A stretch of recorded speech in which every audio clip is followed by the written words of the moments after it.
My castaway this week is the actress June Brown. It was on Eastenders over 30 years ago that Dot Cotton, trussed up in an overall with a fag in hand, entered the national consciousness as Walford's tragicomic Lady of the Laundrette.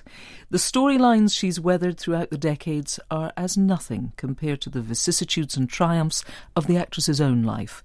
A father who made and lost a small fortune, a sister, her best friend, who died in childhood, and yet, amid all this, she was a leading lady of stage classics, a mother of 5 children, and, of course, an award-winning TV actress, now about to turn 90 and still working. She says, "I've never entertained the idea of retiring because I've never regarded myself as having a proper job. Anyway, retirement can be the death of you." And so, June Brown, we welcome you to our desert island. You have made Dot, I think it's fair to say, into one of the great iconic TV soap characters. You've been playing her for a long time. You're sort of frowning as I say iconic there, but I'm afraid it's true. Do you still enjoy playing the character? I'm making faces now because I can't bear. I'm just an actress, you know, and I've been very fortunate and I'm well known. I don't talk about myself as anything more than well known, and I'm lucky. I know it is very indelicate to mention a lady's age, but it is worth letting listeners know that you're about to celebrate your 90th birthday. It's notoriously hard work being on a soap. How do you keep the energy levels up? Where do you get your energy from to still be working hard? Well, I haven't really got very much now, but I find when I get on set that my energy comes. It's a bit like Dame Edith Evans used to call it Dr. Grease Paint. It's like people can go on the stage and break an ankle. They don't notice till they come off. But as soon as I get on the stage, it's as if I have energy. I can be feeling like death warmed up when I sort of come in. The shoulders drooping down, and then I'm alive. So it keeps me alive.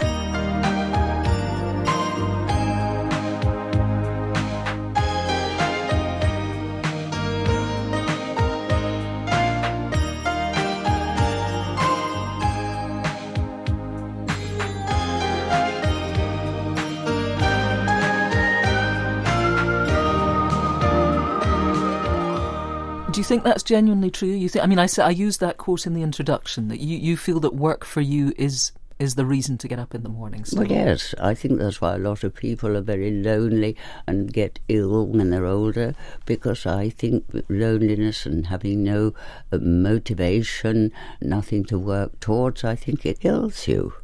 So tell me what we're going to hear, June. You're going to hear lovely Cliff Richard singing Living Doll. And tell me, why is it on your list? Because he doesn't really let people sing his songs, I've heard, and he allowed it to be played for me in my kitchen as Dot, and I did sing along with him in the sense of occasionally singing Living Doll. And he's a very nice man. I've met him and I admire him. And I remember at some soap award or other, you know, and he was being so nice to everybody. He wasn't eating, and I went and got him food and said, "You must eat something." Got myself a crying, talking, sleeping, walking, living doll. Got to do my best to please her just 'cause she's a living doll.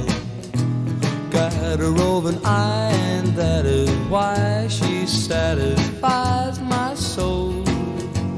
Got the one and only walking, talking, living doll. Cliff Richard and Living Doll. Actually, you're having a little chuckle at that. You were having a bit of a laugh when that was being played. What was making you laugh? Well, I was thinking, when I first thought of my choice, I looked at all the songs and I thought, June, it's all unrequited love. It's nothing but misery. I thought, well, you had better be careful. I'll explain why to you later. Yes, well, there's plenty of that to talk about, I think, the highs and the lows. One of Dot's storylines is currently in EastEnders is, of course, that she is losing her sight. Now, you yourself have partially been losing your sight a little bit. Is that fair to say? Yes, I'm quite upset about that because it was done for other reasons, but everything has changed since the reasons. It sounds very mysterious, but the thing is that I feel that Dot is she's quick and she's quick moving and she's quick speaking. And if I do not want to become a dependent old woman, or otherwise my character is gone. And I might as well not be there. And you are talking there about your character in the soap, or you're talking about yourself in real life? I'm talking about the character in the soap, that, that I can run as Dot. I find myself running across the road, and I don't want to lose my character. It's like being in a wheelchair or something, not ever getting out of it. They ask me how I knew my true love was true. I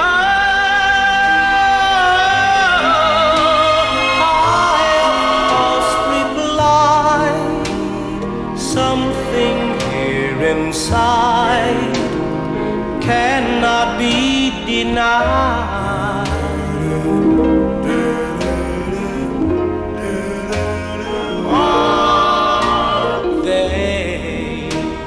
Said someday you'll find all who love are blind.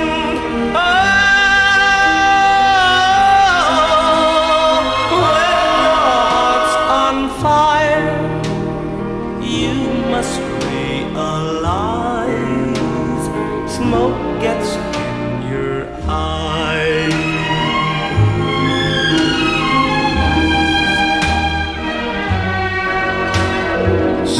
I chaff them and I gaily laugh to think they could doubt my love.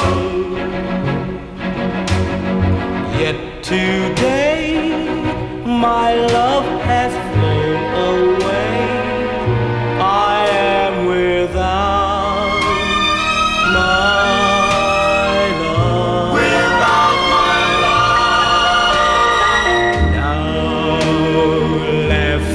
friends deride tears I cannot hide. So I smile and say, when a lovely flame dies, smoke gets in your eyes.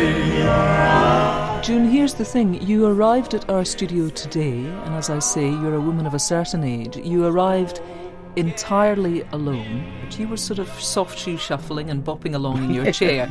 Your own independence, not in the soap, but in real life, seems very important to you. Is that fair? It is extremely important to me, and I hate to feel I'm losing it, and if people put out hands to help me out of a car, I say no thank you, I won't accept it. And I get up and I don't push myself up from the arm of a chair. I use my thighs, because you have to do that. You can act yourself into age. You can act yourself into anything you want. And do you, maybe not argue the toss with the writers, but do you forcibly and reasonably put your case? Are you one of those actresses that feel you can engage with the writers? Not to the writers. It's only through the editor that you can talk about this. Yes, I will ring the editors to say that this doesn't relate to that because my history suggests that I do this, that and the other, and I've already said this about that. Therefore, I can't say this because we need to move on. And they're very good to me. They really are. They're awfully kind. They allow me. Of course, they know I'm not only doing it for myself, I'm doing it for the scene and the sake of the series and the truth of it. You see, I had a training where everything was the truth.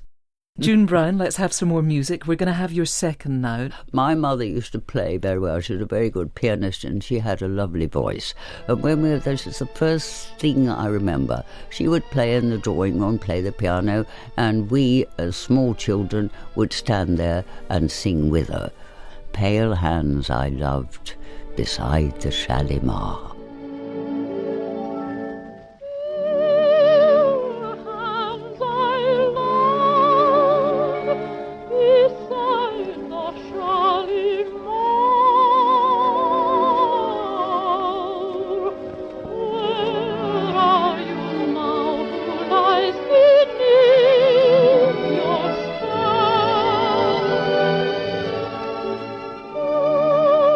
Do you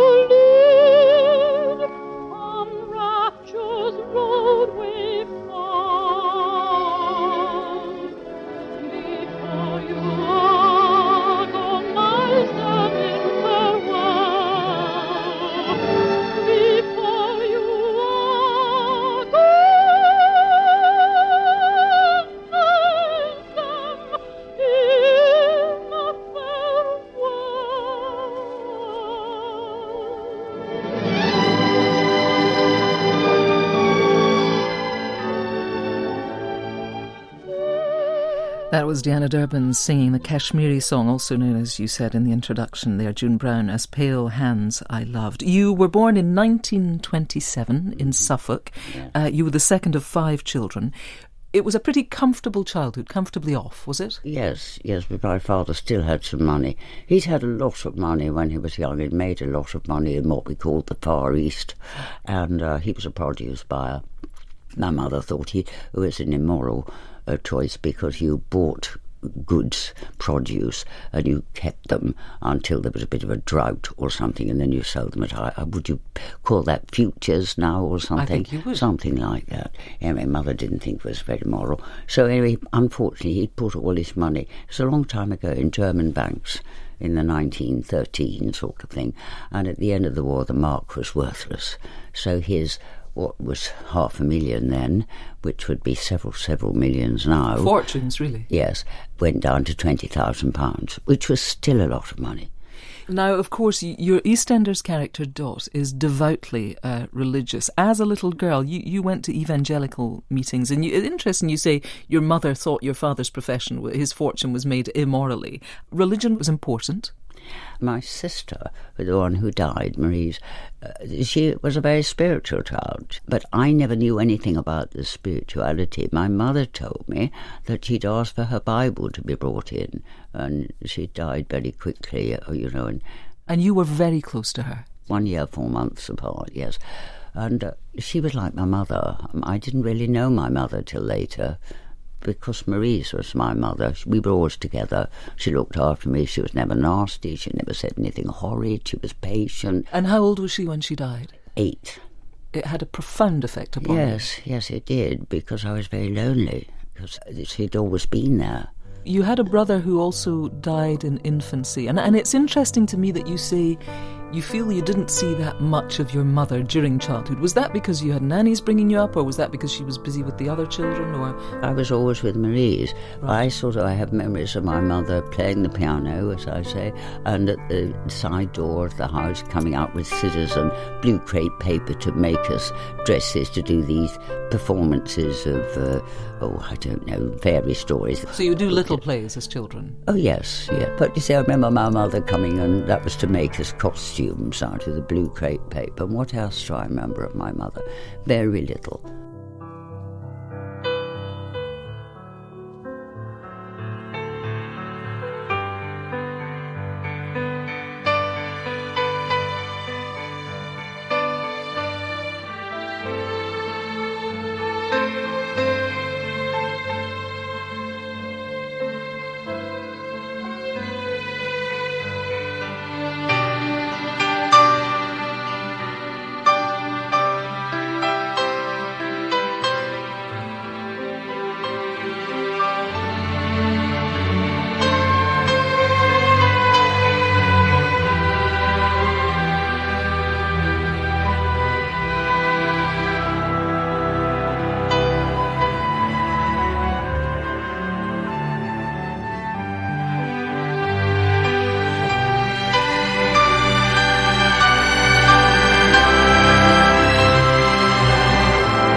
June, we're going to have some more music. What are we going to hear now? We sang it at school, and for some reason it always stayed in my memory, and I even used to use it as a lullaby when I sang lullabies to my children. We couldn't find it anywhere, and so I asked the Ipswich High School, the music mistress, Mrs. Chillingworth, if she would get her choir to learn it and sing it, the school choir, and to record it for me. And I'm very grateful. And the girls were all quite thrilled doing it, apparently, so they'll enjoy hearing themselves sing, "O brother man, fold to thy heart thy brother."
O Brother Man, Full to Thy Heart, Thy Brother, specially recorded for this programme. That was the choir at Ipswich High School for Girls, conducted by Angela Chillingworth, accompanied by John Chillingworth on piano. June Brown, you won a scholarship to secondary school. As a teenager, what did you think lay ahead? What did you think you might make your life doing? I was quite a clever child. I don't know what happened later on, but, I was always top or second in the class, and I was very good at biology. I loved dissecting. I hate to say this, frogs underwater, rabbits that we gassed in a big biscuit box. People won't like that now, but we didn't think anything of it. I don't know what it was. We had a very pragmatic view of life. When I was at the high school, I decided I wanted to do something medical. I wanted to do maybe osteopathy, and I needed to go to the school of osteopathy, and it cost money, and my father did have it at the time. But when I said I wanted to do that, I couldn't have got a grant, and he said, "No, I'm not paying you for to go because you're a girl and you'll only get married." In high school, did you start doing drama? Did you go on the stage at any of the school productions? Not really, not a minute. No, at the church school, I played Alice in Wonderland in the party scene, Then at the high school, I think I played the Virgin Mary because Miss Catley thought I'd look beautiful in blue. I had to sing a lullaby, and I think I got a frog in my throat, so that wasn't very successful. Let's jump a little towards your time in the Wrens during World War II. One of your roles there was, am I right, a cinema operator? Yes, I was a cineop. What were you showing? I showed training films, really, Right, to the sailors. It was how to survive in the jungle, how to survive at sea if you're shipwrecked at sea, things like that. Tell me about this next choice. Well, you see, this is partly why I said most of my choices were unrequited love. He was somebody who had escaped from Belgium, Raoul Latermate, and Raoul came and stayed, and father was sorry for him because he was on his own in digs, and he said to mother, "Can he come and stay with us?" And he became like a brother, and he had a very good voice.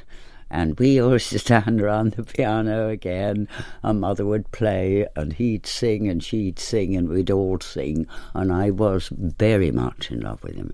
And he told his mother, because he took me up there to stay for a week, left me. He was by this time called up into the army, and he left me there, and he told her that he was going to marry me when I was 16. But in that time they decided that they would use him in a better fashion, and he became, he was dropped into Belgium to join the underground. So he became a spy? Yes.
When he came back, he was involved with somebody else whom he married. So that was very sad. Did it break your heart?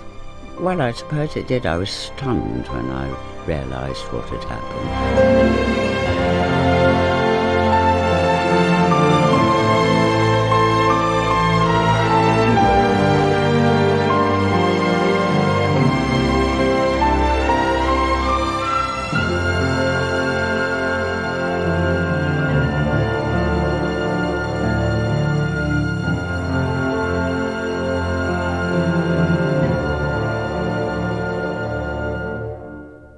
But you see, this song was one we used to sing again.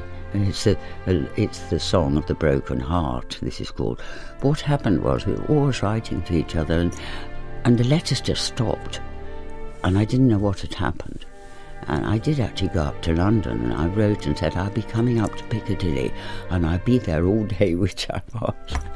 And apparently his mother came to meet me, but I'd just gone to see if he might be in a restaurant that we'd gone to in Orange Street, just off Piccadilly.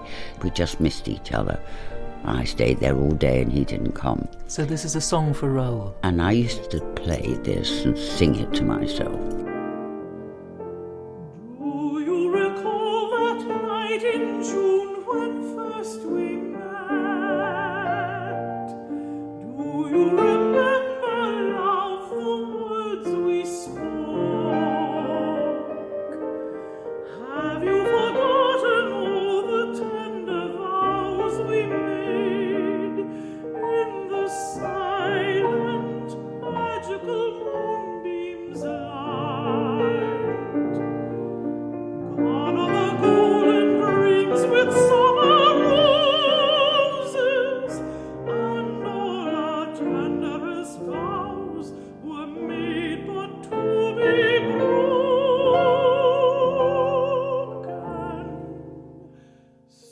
The Song of Songs, Chanson de Coeur Brisée, sung by Christine Brewer there, accompanied by Roger Vignol on piano. June Brown, you chose that for Raoul. That's more than 70 years ago, and as I watched I you... suppose it is. Yes, as I watched you listening to that, you were in the moment of it, I think. I'd like you, if you will, to share a few more of your wartime memories, indeed the closing days of the war, with me. You spent VJ Day on the Mall. Well, it was euphoric. I just remember the feeling of the atmosphere, and it was as if you were swirling around in a kaleidoscope, and one moment you were in Park Lane, and then the next moment you were in the Haymarket. And I remember there was a little night drinking club called the Blue Ball, and I had exchanged my cap, my Rennes cap, which was a beret, rather nice one, for a French sailor's cap with a red pom-pom on. I don't remember any immorality concerned with it. No, not as far as I was concerned. I believe it went on in the park, but I don't know. But it was such joy, because that war had gone on for a long time. By the time 1947 arrived, you had applied to this brand new college. You were successful in getting in. You were one of a very few students to get into the Old Vic Theatre School. What was it that had prompted you to think that this is what I'm interested in, this is my future? Because I'd done a play in the Wrens at the last minute. I did a play called Call It a Day.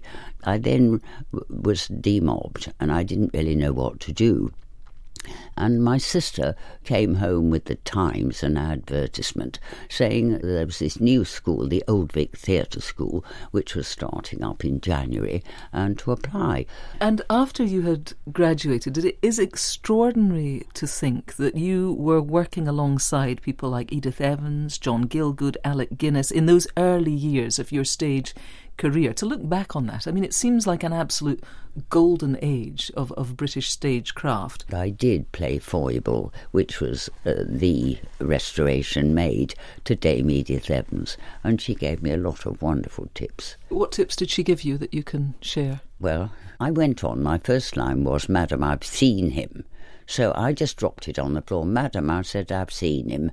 And she said, "Say, I've got the tickets." So I said, "I've got the tickets." And she said, "No, say, "Madam, I've seen him," like that. So I said, "Madam, I've seen him." "That's it, dear," she said. "You see, it's like music. We have to give each other the right note. I can't do it without you, and you can't do it without me. It's like music, you see, dear."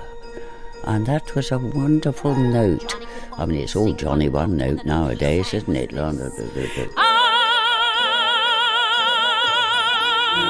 Poor Johnny One Note sang out with gusto and just overlord the place. Poor Johnny One Note yelled willy-nilly until he was blue in the face. For holding one note was his ace. Couldn't hear the breath brass. Couldn't hear the drum. He was in a class by himself, by gum. Poor Johnny, one note got in Aida. Indeed, a great chance to be brave. He took his one note, howled like the north wind, from north wind that made critics rave. While Verdi turned round in his grave, couldn't hear the flute or the big trombone. Everyone was mute. Johnny stood alone. Cats and dogs stopped yapping, lions in the zoo all were jealous of Johnny's big trill. Thunderclaps stopped clapping, traffic ceased its roar, and they tell us Niagara stood still. He stopped the train whistles, boat whistles, steam whistles, pop whistles, all whistles bound to his steel. Sing, Johnny, one note, sing out with gusto and just overwhelm the crowd.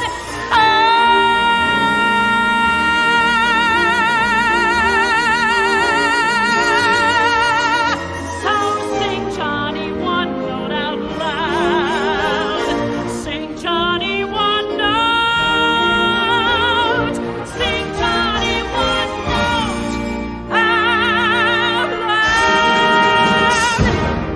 June Brown, it's time for more of your choices. We're on your 5th of the morning. And this is something we used to dance to. It's to do with the war. There are loads of lovely songs. And this one, I had a rather nice boyfriend at the time, man-friend. I don't like the word boyfriend. And he was a submariner. I used to go down the submarine and we'd have pink gin and things like that. And then we'd dance. And he'd throw me around the floor because he was a bit sort of violent. He wrote me lovely poetry and I lost it. Oh. I know. Better accentuate the positive, eliminate the negative, latch on to the affirmative. Don't mess with Mr. In-Between. No, do not mess with Mr. In-Between. Do you hear me? That was Bing Crosby with the Andrews Sisters singing Accentuate the Positive. You met your first husband, the actor John Garley, at the Old Vic. What were the circumstances of your meeting? Were you playing opposite each other? No, he was just in the company, and he was a very amusing person, and he had an enormous personality. And I remember he had bare feet in it. It was 12th night he was playing, and I remember his feet seemed to twinkle. I don't know. But he had a way of making every part different. He had a touch of genius, quite honestly. And that was it. It was nothing to do with the way he looked, because he wasn't very handsome. And when I was with him, I was with a lot of people, because he was an incredible impersonator. And he could do Churchill better than anybody I've ever heard. And there was an actor, a musical comedy actor, a Frenchman called Georges Guittari. And I used to say it to him in the car, sing like Georges Guittari, Johnny. And did you regard it as a happy marriage? Were they happy times as far as you were concerned? Yes, we were great friends, and we enjoyed simple things. We'd go for walks in the evening. We always lived in other people's houses. If they went off on tour, the actors, we'd live in their flats. So we were like gypsies. We'd play Scrabble and we'd drive, yes. You know.